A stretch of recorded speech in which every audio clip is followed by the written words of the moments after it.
నమస్తే. Welcome to Suman TV. So, ఈ మధ్య కాలంలో మనం చూసుకున్నట్లయితే చాలా మంది మోకాళ్ళ నొప్పులతో సఫర్ అవుతున్నారు. సో, ఆల్మోస్ట్ 40 ఇయర్స్ వచ్చే వరకల్లా మోకాళ్ళ నొప్పులు అని చెప్తూ ఉన్నారు. చాలా రీజన్స్ దానికి ఉండుండొచ్చు. బట్ అందులో కొన్ని ప్రాక్టికల్‌గా మనం చూసినటువంటి ఎవరైతే పేషెంట్స్ ఉంటారో వాళ్ళకి సంబంధించినటువంటి డౌట్స్‌ని ఈరోజు డాక్టర్‌ని అడిగి తెలుసుకోబోతున్నాం. సో, మనతో పాటు ఉన్నారు ఈపియాన్ పెయిన్ మేనేజ్మెంట్ నుంచి డాక్టర్ మీనల్ చంద్ర గారు from Jubilee hills branch. Hello ma'am. Ma'am, సాధారణంగా మనం మోకాళ్ళ నొప్పుల గురించి చాలా చెప్తూనే వస్తున్నాం. చాలా వీడియోలు చేసాం అండ్ పీఆర్‌పీ ట్రీట్మెంట్ గురించి కూడా చెప్తూ వస్తున్నాం. బికాజ్ ఈ రోజైతే మాత్రం ప్రాక్టికల్‌గా నేను చూసినటువంటి ఒక కేస్ స్టడీ గురించి మాట్లాడదామని అనుకుంటున్నాం. సో, మా రిలేటివ్‌లోనే ఒక లేడీ జస్ట్ ఒక 45 ఇయర్స్ తన ఏజ్. బట్ వర్కింగ్ వుమెన్ కాదు. సో, ఇంట్లో నార్మల్‌గా హౌస్ ఎక్కువ మేకర్. పని యాహ్! బట్ 45 ఇయర్సే. బట్ ఈ మధ్య కాలంలో మనం చూసుకుంటే ఇంట్లో ప్రతి ఒక్కరు మెయిన్ పెట్టుకుంటున్నారు. వర్క్ స్ట్రెస్ కూడా చాలా తక్కువగానే ఉంటుంది. సో, కానీ అది జస్ట్ 45 ఇయర్స్‌కి తనకి 2 మోకాళ్ళు గూడా అరిగిపోయాయి.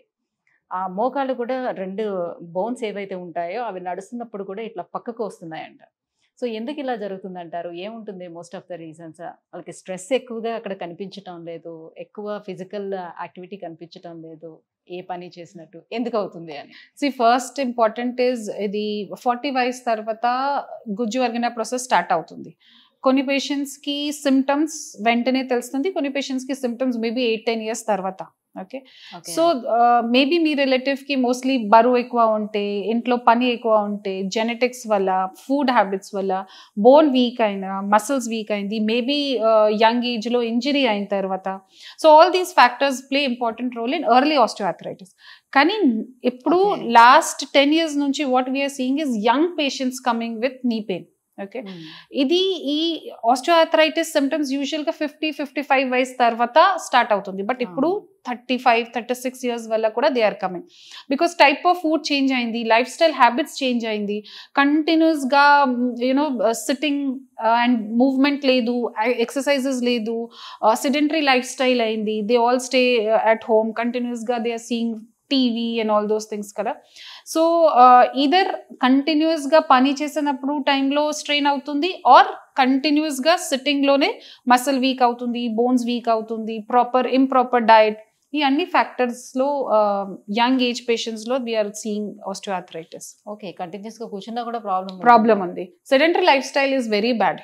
బికాస్ సెడెంటరీ లైఫ్ స్టైల్లో ఏమవుతుంది, వెయిట్ ఎక్కువ అవుతుంది, బోన్స్ వీక్ అవుతుంది, bone mineral density is very important. ఓకేనా. సో 25-26 తర్వాత బోన్ మినరల్ డెన్సిటీ కూడా తక్కువ అవుతుంది. Okay.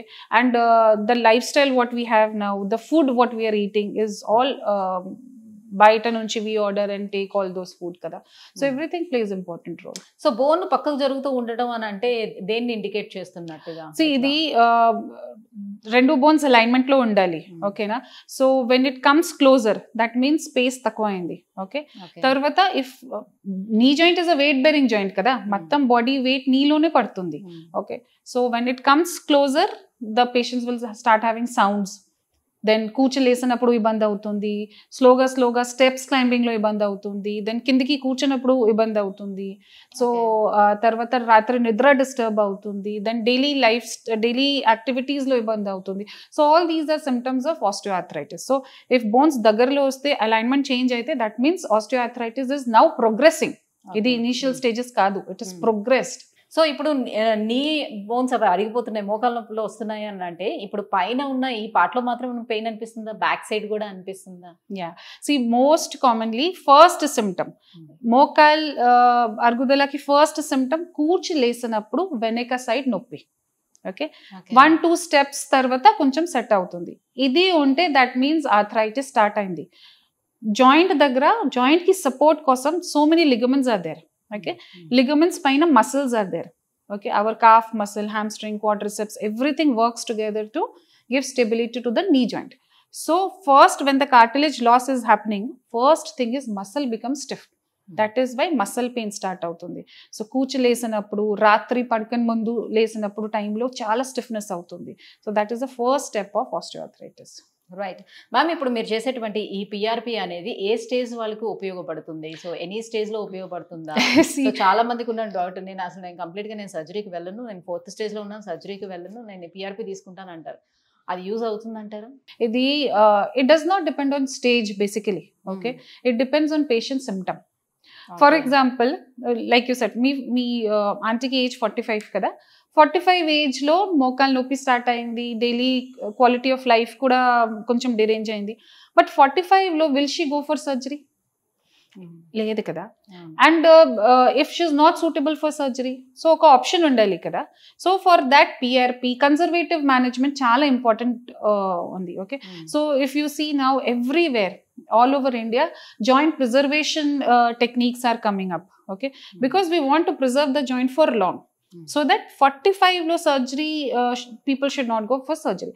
So ee PRP symptoms lo depend avutundi. Suppose oka 80-year person daniki x-ray lo damage ఎక్కువే ఉంది, కానీ సిమ్టమ్స్ లాగే ఓన్లీ రాత్రి నిద్ర డిస్టర్బ్ అవుతుంది ఆర్ స్ట్రెస్ యాక్టివిటీస్ లోనే ప్రాబ్లం అవుతుంది. So he will not go for surgery కదా. సో సిమ్టమ్స్ తక్కువే ఉంది, so what we do is PRP. For example కొన్ని patients if she is 50 years but చాలా అరిగింది, బెండ్ అయింది, దెన్ తప్పకుండా if she has to go for surgery we tell them to go for surgery. Ma'am, ఈ PRP treatment అనేది ఇప్పుడు కొత్తగా వచ్చింది ఏమీ కాదు. సో ఎన్నో ఇయర్స్ బ్యాక్ నుంచి ఇది ఉంది అని అంటున్నారు. అప్పటికి ఇప్పటికి వచ్చినటువంటి చేంజెస్ ఏంటి, ఎంత అడ్వాన్స్ అయింది? సో ఇప్పుడు first PRP was in a very initial budding స్టేజెస్లో. సో పిఆర్పికి ఫస్ట్ ఆఫ్ ఆల్ యూజ్ చాలా ఎక్కువగా లేదు. అండ్ దెన్ ఏ పేషెంట్స్లో సూట్ అవుతుంది, sittings of PRP, preparation of PRP, everything was initial stages. ఇప్పుడు చాలా రీసెర్చెస్ ఉంది, more than 15,000 publications only on PRP for knee joint. మోకాల్ నొప్పి కోసం పిఆర్పి ట్రీట్మెంట్ కి మోర్ దెన్ 15,000 పేపర్ పబ్లికేషన్ ఉంది వరల్డ్ వైడ్. సో చాలా రీసెర్చ్ అయింది. వై, ఎందుకు కొన్ని పేషెంట్స్ లో పిఆర్పి వర్క్ అవుతుంది, ఎందుకు కొన్ని పేషెంట్స్ లో పిఆర్పి మంచిగా రిజల్ట్స్ రాకపోతే. So we have done a lot of research, not only we, world wide. So research ప్రకారం new changes have come. For example preparation of PRP, dose of PRP billions లో ఉండాలి. So how do we prepare that dose, తర్వాత injection technique, తర్వాత follow up techniques, everything has changed. So PRP has grown a lot way and better chala different types of PRPs are coming, different type of growth cells are coming, and patient's condition but whatever we need, whatever deficit was there, now it is improving. So per day లో మీరు చాలా పిఆర్పీలు చేస్తూ ఉంటారు కదా, especially మోకాల నొప్పులకి సంబంధించి ఎంతమంది patients ని మీరు చూడొచ్చు? సో ఆ రేషియో ఎలా ఉంటుంది? నా క్లినిక్ లో ప్రతిరోజు అట్లీస్ట్ 25 to 30 కేసెస్ మధ్యలో we do PRP cases. దాంట్లో majority of the cases are knee joint PRP. Okay. దాంతో పాటు we have shoulder, back, other joints, sports injuries. So many conditions are there where PRP can be used. Right. So బయటన చాలా clinics ఉన్నాయి, PRP treatments చేసే clinics చాలా ఉన్నాయి. So వాటితో compare చేసుకునేటప్పుడు ఇది హౌ స్పెషల్ అనేది ఇది చెప్పాను కదా. ఫస్ట్ ఆఫ్ ఆల్ పిఆర్పి కోసం like I said preparation of PRP చాలా ఇంపార్టెంట్ ఉండాలి. ఇంజెక్షన్ ఆఫ్ పిఆర్పి, తర్వాత డిఫరెన్షియేట్ చేయాలి which patients require PRP, which patients లో PRP will not work. Okay, so తర్వాత నా దగ్గర టీమ్ ఉంది, రైట్ ఫ్రమ్ రిసెప్షన్ నుంచి technician, everyone knows that what is their role, because technician ki role chala important undi to prepare the PRP. Tarvata na rehab team very important, like I said PRP tarvata kuda exercises, na dietitian ki team. So everything we have the best team where we work together. It is not only me treating a patient, it is the entire team treating the patient. Tarvata machines, okay, so like we say every time every 5 years lo 6 years lo some new invention will come. So right now whatever are the latest guidelines prakaram a machines ki requirement undi, we have all those latest machines with us so that we can give best result to the patient. So మీ దగ్గర success rate ఎక్కువగా ఉండడానికి reasons ఇవే అయితే. Thank you ma'am, thank you so much. So మోకాల నొప్పులకి reasons and మీ దగ్గర జరుగుతున్నటువంటి ట్రీట్మెంట్ ప్రొసీజర్ గురించి కూడా తెలియజేసినందుకు thank you so much. Thank you.